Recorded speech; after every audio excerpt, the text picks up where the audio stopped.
Hello, welcome to Room Mom, and today I have a Rinvoq unboxing. I apologize for the production value. I'm not a professional YouTuber. I don't have the equipment and I feel pretty terrible, but I do want to post this just for people to see. Rinvoq is the newest biologic medication that is available for rheumatoid arthritis. And I am one of the people that have been through all of the biologics, including Rituxan, some funky steroid medication. I've done some weird ones after I went through all the biologics. So I've been waiting for this. I've been off biologics for 6 months at least. And I feel horrible. I'm not able to work and life is not going well. So I was really excited that my doctor was able to get this sample for me, so that I can start it while I'm waiting on the insurance company to figure out how they want to handle it. So Rinvoq is similar to Xeljanz in that it's a pill. You take it once a day, and it's extended release. I'm going to go ahead and open it for you, and then I will go through the prescribing information for you. So this is the medication. I can't open this with one hand.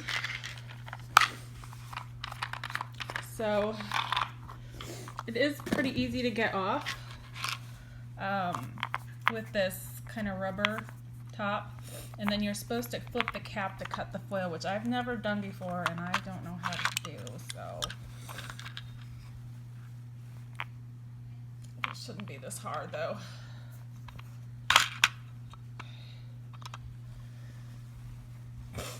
Let's see if I can do it with 2 hands.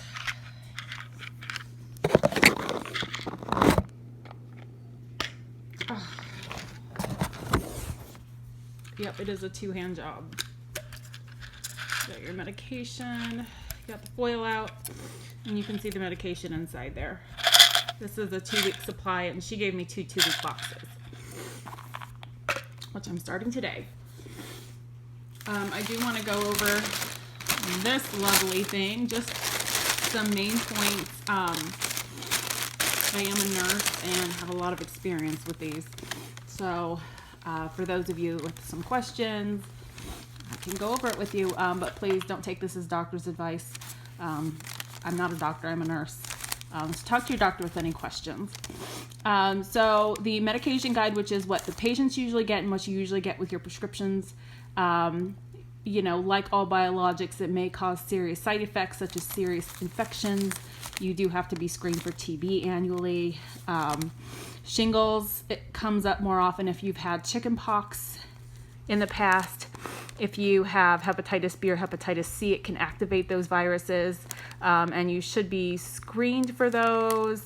Especially if you are a baby boomer, you should be screened for hepatitis C.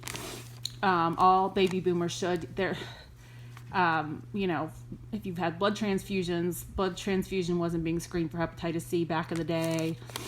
They just didn't do as good hand washing, and they found it's common for baby boomers to have hepatitis C without knowing it. So make sure you're screened for hepatitis C if you're a baby boomer, whether you have RA or not. Some fungal infections. Most of the infections I've had on biologics, I did have pneumonia once. I get little skin infections, like especially near my nail beds, that actually, you know, get bad. And I've had to have antibiotics a couple times, but mostly I'm able to self-treat.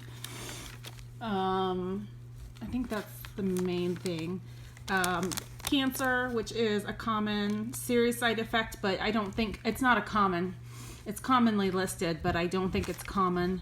Particularly lymphoma, blood clots. Now, this is the first time I remember seeing on a medication guide for biologics, but I actually just looked up Xeljanz and it's on there. So you are at greater risk for blood clots, tears and perforation in the stomach. About half of the biologics have that. And again, you just have to be careful with these medications. These are very serious side effects, but they are not common. They're not commonly seen except for the infections. So take good care of yourself, and alert your doctor if you have any issues. Okay. towards the top again. This is the doctor's section. So you kind of have to have a medical degree or nursing or pharmacology degree to understand a lot of this stuff.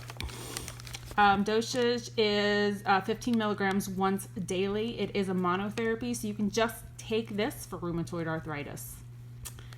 Which a lot of them, they've tested it with combination and methotrexate, because the general recommendation is that if you have rheumatoid arthritis, you should be on methotrexate every day. I'm on Areva, which is the other non-biologic DMARDs. Plaquenil would be one of those. It is an extended release tablet, which means you take it and it lasts for several hours, preferably a day. That would be great. What else do I have highlighted here? Okay, it cannot be taken with these CYP3A4 inhibitors. So this is like a Nizoral. This medication is a fungal medication. It's like a Nizoral. Commonly for seborrheic dermatitis.